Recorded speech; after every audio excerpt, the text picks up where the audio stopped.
Pred nama je još jedno izdanje Al Jazeera svijeta. Ja sam Azra Hadžić. Iz emisije Izdvajamo.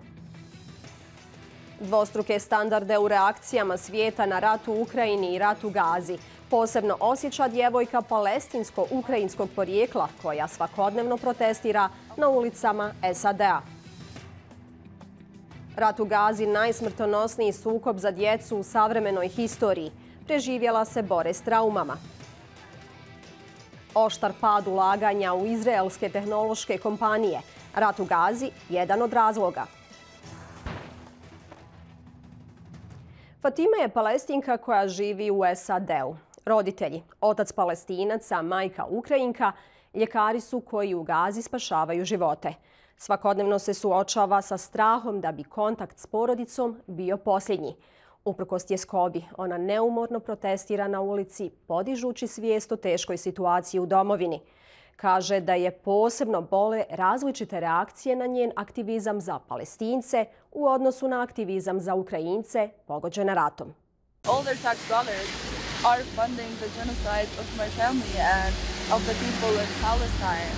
And everyone just continues with their daily life like nothing is happening. Then shame on humanity. Fatima is from Gaza and stages daily protests in the U.S. against the war back home. This whole situation has been taking a huge emotional and mental toll on me. The Israeli army has destroyed most of Gaza's hospitals since the war began on October 7th, and both her parents are hospital staff. They don't want doctors to save lives, they want these lives to be killed. Every day, crazy things happen. And it keeps, you can't imagine it's gonna get worse. Then you call the next day and it's worse. أنا ما زلت بخير ولكن الوضع صعب جدا. أصلاً 240 سرير بس الآن عندنا فوق 700 مريض. Even though my dad is alive, I'm worried that I lost him forever. So this was on October 21st. I got this picture at 1:55 a.m., which is when I wake up, 2 a.m. before my dad leaves. I never know if it's the last photo or not. Fatima's father doesn't want his face to be shown in fear he could be targeted by Israel. Like other doctors in Gaza, Fatima's father tends to extreme injuries, working day and night on a scarce amount of food. وجبة العشاء اليوم لأطباء النوم 24 ساعة. 3 تمرات، بسكوتة، وعصير صغير. He's endured Israeli violence for decades. Him being born in a refugee camp and growing up with Israelis beating him up on his way to school, invading the house, all of this made my dad dedicated to help his people medically. Fatima's dad studied medicine in Ukraine, where he met his wife, a Ukrainian doctor, and started a family. When Fatima was 2, they moved to Gaza. Gaza became more dangerous when my dad still decided to go back to Gaza to serve his people, because that was his purpose of leaving in the first place, of his degree, of his study. My mom was very inspired by his dedication, by his goal, and she joined him in Gaza too, so both of them have been working side to side as doctors since then. Like her father, Fatima grew up in refugee camps and witnessed Israeli invasions her whole life. My kindergarten was connected to an orphanage. They invaded that with tanks, and I was 4 years old, but that's one of my first childhood memories. Following in her dad's footsteps, Fatima received a scholarship to study abroad. He did it. He went to Ukraine, totally new language, totally new culture, and that's what always motivated me and inspired me to finish my education journey here in the U.S. But being miles away during this time of war is becoming unbearable. I lost the father with the personality and specific characteristic that I knew. You can't stop to feel sadness. My dad, last time I spoke to him, he can't feel sadness or anger or happiness or anything. My dad is so dead emotionally. Israel has killed him. She's seeing her life in Gaza collapse from her phone screen. This is my street. So if you keep walking down this street, my house is there. This is my elementary school where I went to, and now the classrooms are just turned into houses. When I hear heavy bombing in my neighborhood, and I don't know if it's my house or not, I just run to my phone, text my mom like, "Mama, hi," and when I see that she replied with an emoji, that's it. Like, that's her code for, yeah, I'm alive.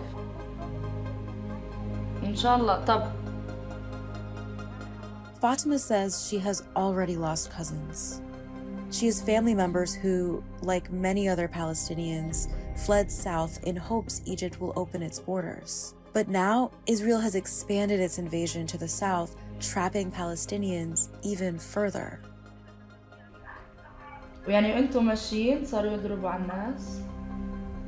واحنا ماشيين صار كثير قسم مشتبكات كل شيء سمعنا في الشارع، فيش امان بالمره بالمنطقه هذيك. بسموه ممر آمن. كنا نمشي بس خطوتين ويطخوا عليه يطخوا في الجو، انزلوا على الارض، ننزل على الارض. على الخلص وعلى طين. You know what she told me just happened yesterday on the safe path? Safe path.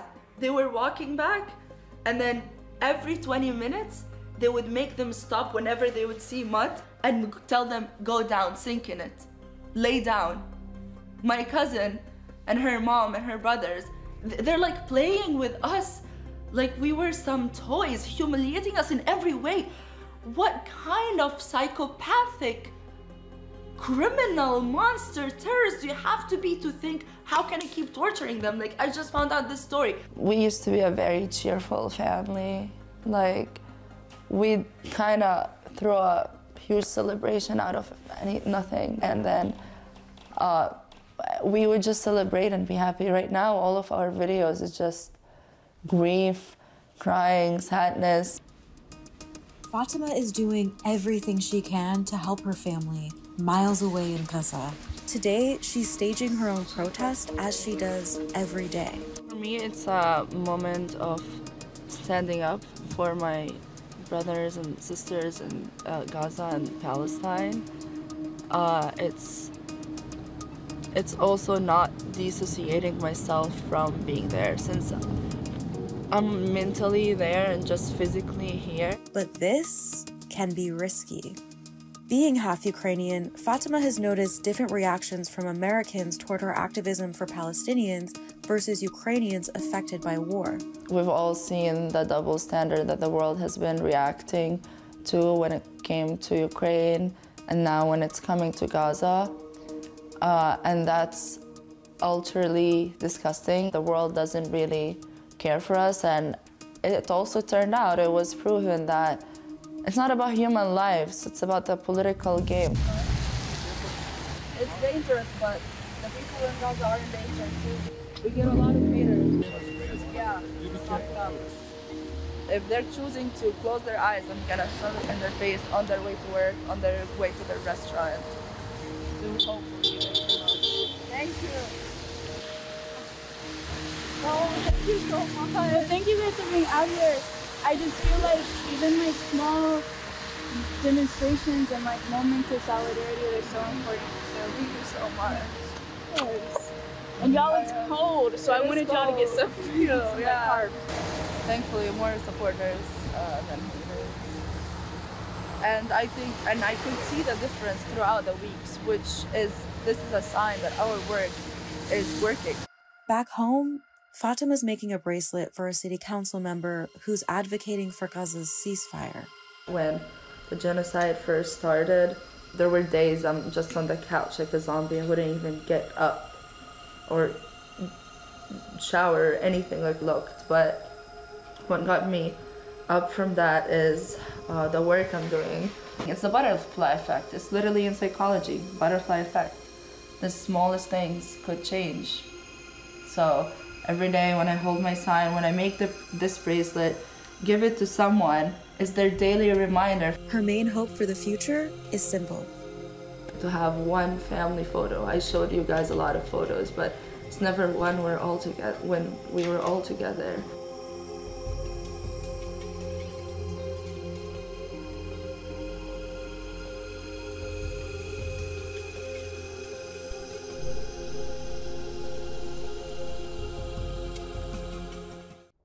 Tijela ljudi ubijenih u oružanim sukobima moraju biti zaštićena. To je načelo međunarodnog humanitarnog prava, čiji je cilj osigurati poštovanje dostojanstva preminulih i njihovih porodica, kao i olakšati identifikaciju i pravilan pokop mrtvih. Međutim, Izrael tako ne postupa s tijelima Palestinaca tokom rata u Gazi. Deseci tijela ukopanih u masovnu grobnicu u Gazi. Tijela je Izrael uzeo iz sjevernog dijela pojasa Gaze i na kraju ih vratio. Držana su toliko dugo da su se neka raspala do neprepoznatljivosti. نعلم العدد يقال انه 80 لكن نحن لم نستطع العد بسبب قوة الرائحة وعدم استطاعة الطواقم الطبية التعامل في هذا المكان.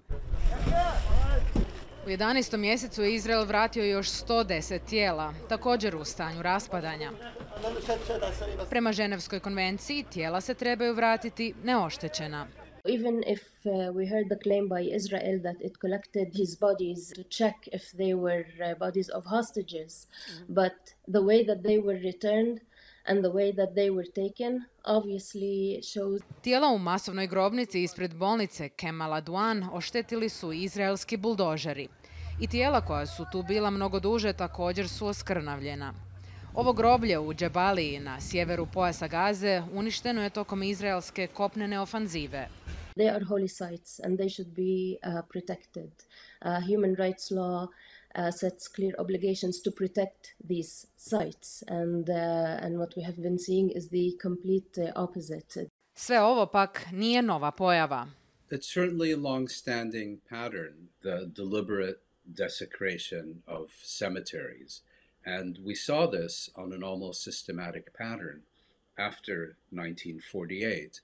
Godine 2010. groblje Mamila u Jeruzalemu, koje datira iz 11. stoljeća, iskopano je i na njegovom mjestu izgrađen je kongresni centar, takozvani muzej tolerancije. Kako tvrdi Rabani, specifičan slučaj od 1967. jeste odbijanje Izraela da preda tijela palestinskih boraca. U sljedećim desetljećima mnogi od tih boraca pokopani su na groblju u Izraelu, daleko od očiju javnosti. Poznato je pod imenom groblje brojeva, jer su ljudi označeni samo brojevima. Kako se sve više tijela bude gomilalo u Gazi, bez provedbe međunarodnog prava, bit će sve više neobilježenih grobova. Čefini ili bijela platna u koja se umotavaju preminuli dobili su duboku simboliku u razorenoj Gazi. Čak i usred najbolnijih iskustava rata, bijeli čaršaf pruža osjećaj tradicije, vjerovanja i utjehe onima koji su izgubili svoje voljene. Međutim, nedostatak materijala otežava pripremu čefina, te se u jedno platno nekada umotava i više tijela. Mohamed Abu Musa je volonter u Rafahu koji oprema tijela za ukop. Preminule umotava u jednostavne bijele čaršafe. Početkom rata u Gazi potražnja za tim platnima uveliko je porasla, zbog čega je bio prisiljen umotavati do 5 tijela u jedan čaršaf. لا نهائيا ما كنتش اتوقع هذه الاعداد نهائيا ما كانتش اساسا في الحروب السابقه ما كانتش تجينا الاعداد هذه ما كانت تيجي هذه الاعداد يعني انت بتتكلم في ارقام خياليه انت قاعد تتكلم في فوق ال 20,000 شهيد قاعد تتكلم انت فوق ال 20,000 شهيد. Donacije su mu omogućile da kupi još čefina, ali obične stvari kao što su makaze i pamuk teško je naći. Situacija je takva zbog izraelskog bombardovanja, kao i zbog kopnene, pomorske i zračne blokade pojasa Gazi. Dok se groblja pune mrtvima, druge sahranjuju u zajedničke grobnice. Bijeli čefini su važni u muslimanskoj tradiciji.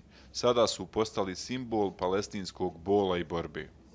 كثرة الشهداء جعلت الكفن الأبيض رمزا لهذه الحرب وأصبح يوازي علم فلسطين في تأثيره في داخل العالم ومعرفة العالم برمزية قضيتنا ورمزية العالم. السلام عليكم ورحمة الله. Od početka rata u Gazi bijeli čefini pričaju priču o gubitku. Porodice ih koriste kako bi se oprostile od svojih najmilijih posljednjom iskrenom porukom. Ali nekad Musa i drugi volonteri ne znaju koga sahranjuju i mogu samo napisati nepoznat. Od početka izraelskog rata protiv Gaze prošla su 3 mjeseca, tokom kojih je ubijeno najmanje 23.000 osoba, a ranjeno 60.000. Vjeruje se da su hiljade još pod ruševinama. Među žrtvama su hiljade djece. Organizacija Save the Children navodi, pozivajući se na podatke UNICEF-a, da svaki dan u Gazi u prosjeku 10 djece izgubi jednu ili obje noge. Raseljena palestinska djeca u Rafahu rade ono što i sva u vrijeme mira. Ali ovdje ništa nije normalno. Izraelsko bombardovanje je dio svakodnevnice. Zima je ekstremna, a škola za djecu nije prikladan smještaj.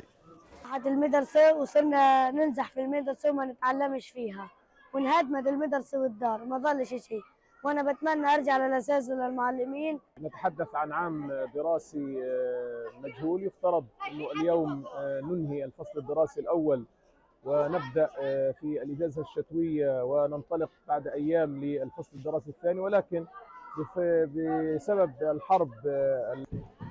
Učenici opisuju život prije rata i tužne trenutke od kada je počeo.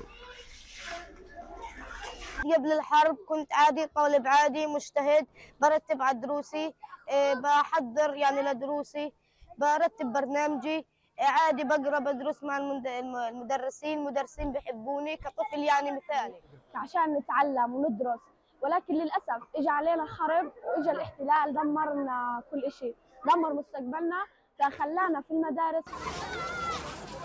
Prema podacima Palestinskog ministarstva zdravstva, u izraelskom bombardovanju do sada je ubijeno 10.000 djece. Preživjela se bore s traumama. طبعا هذه الحرب البربرية أثرت بشكل كبير جدا على نفسيات الأطفال من حيث الشعور الدائم بالقلق والتوتر المستمر, اضطراب في النوم عند بعض الأطفال, الخوف الشديد, البكاء المستمر, أصبح يعني عدم شعور بالأمان المطلق, عدم شعور بالأمان, الخوف المستمر. أنا قبل بقيت أروح أتعلم ونحكي مع الأساتذة ونناقش في الدرس الصاد. هالوقت أنا قاعد في الصف ماليش أي لازمة. Svako dijete koje razgovara s novinarima kaže da samo želi mir, te da se vrati u školu i kući. Koliko će čekati da im se želje ostvare, niko ne zna. Palestinci koji su preživjeli izraelski zračni udar na stambenu zgradu na jugu Gaze opisuju napad i njegove posljedice. 13-godišnja Nadine Abdul Atif se s nekoliko članova porodice sklonila u blizini pogođene zgrade. Već je izgubila starijeg brata u ranijem napadu na grad Gazu i sedmicama bježi od izraelskih bombi. Ali, kako sama kaže, ne postoji sigurno mjesto.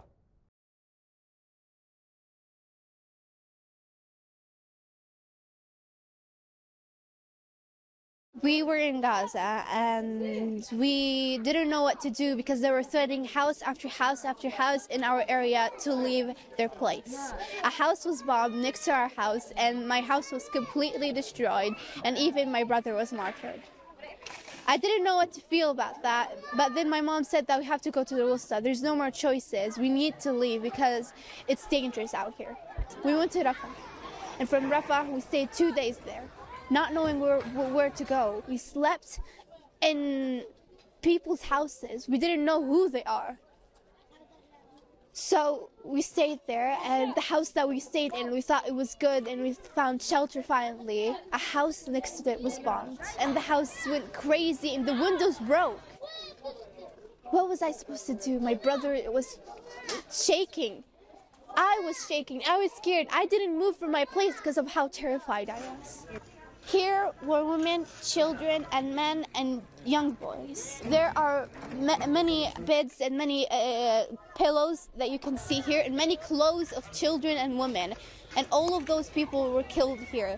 You can clearly see that the houses are sticked together. So when they target one house, they're targeting a whole block by this point. And it's unfair. Why can't we live normally? Why can't we live a normal life? I mean, we're children and we're people. Where am I supposed to go? Children were killed here.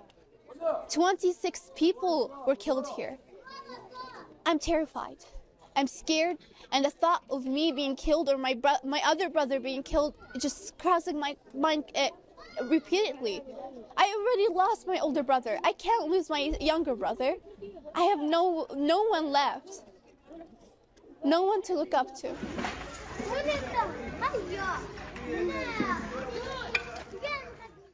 Tamer al-Shar palestinski je berberin u Rafahu, čiji je salon uništen u izraelskom bombardiranju. Uprkos razaranju i gubitku, on i dalje radi. Mušterije daju koliko mogu i šta imaju, kako bi Tamer mogao prehraniti porodicu. Slijedi njegova priča.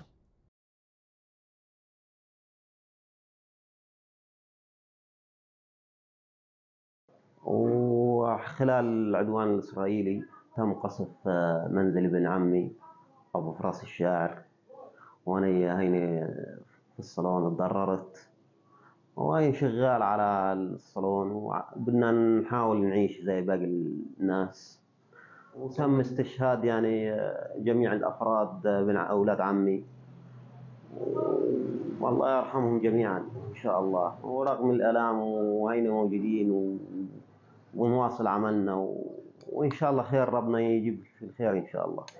نتمنى يرجع على الحال اللي قبل وانت تنتهي الحرب إن شاء الله على خير.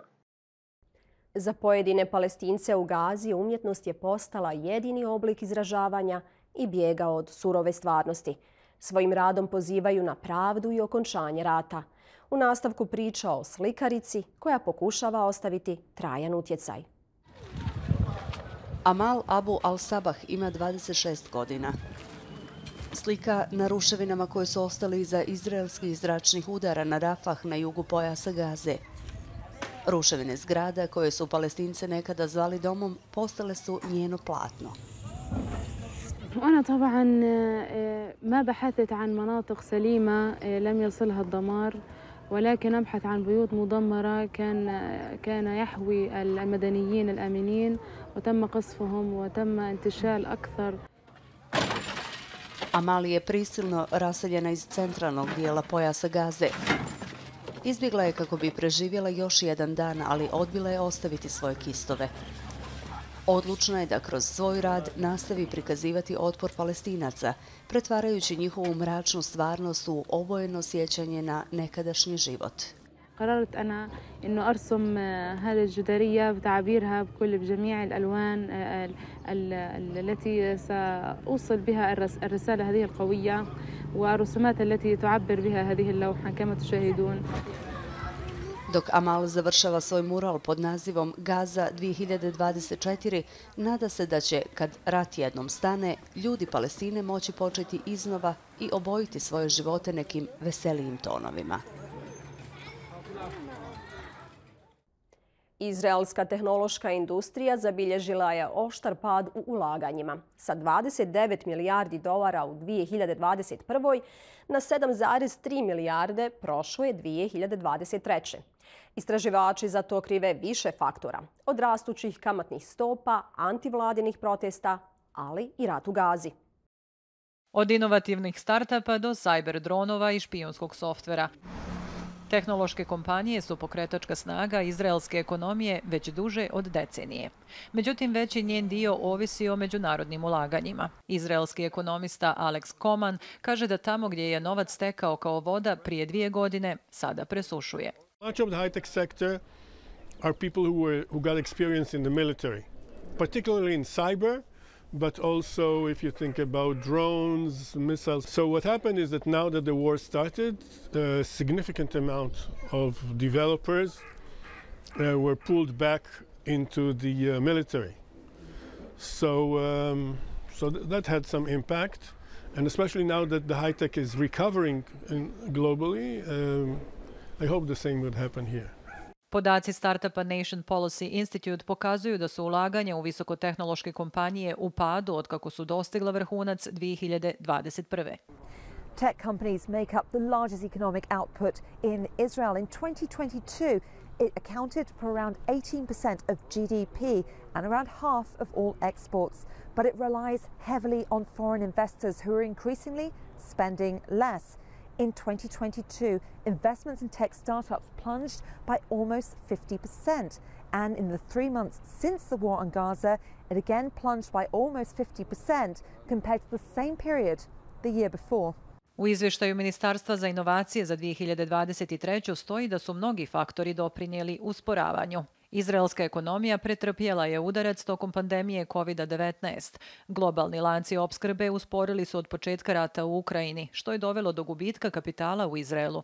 Prošle godine su 100.000 Izraelaca mjesecima protestovale protiv plana njihove vlade da oduzme vlast Vrhovnom sudu. Veliki broj radnika iz tehnološkog sektora također je izašao na ulice, no ima i onih koji se ne daju omesti. Intel gradi tvornicu čipova vrijednu $25 milijardi na jugu, što je najveće ulaganje tehnološke kompanije u Izrael ikada. Međutim, s obzirom na upozorenja zbog moguće eskalacije između Izraela i Hezbolaha u Libanu i rat u Gazi koji bi mogao potrajati, stvara se klimavo tlo za investitore u tehnološke kompanije koji se oslanjaju na stabilnost. To je sve u ovoj emisiji. Pratite nas na portalu i YouTube kanalu. Doviđenja.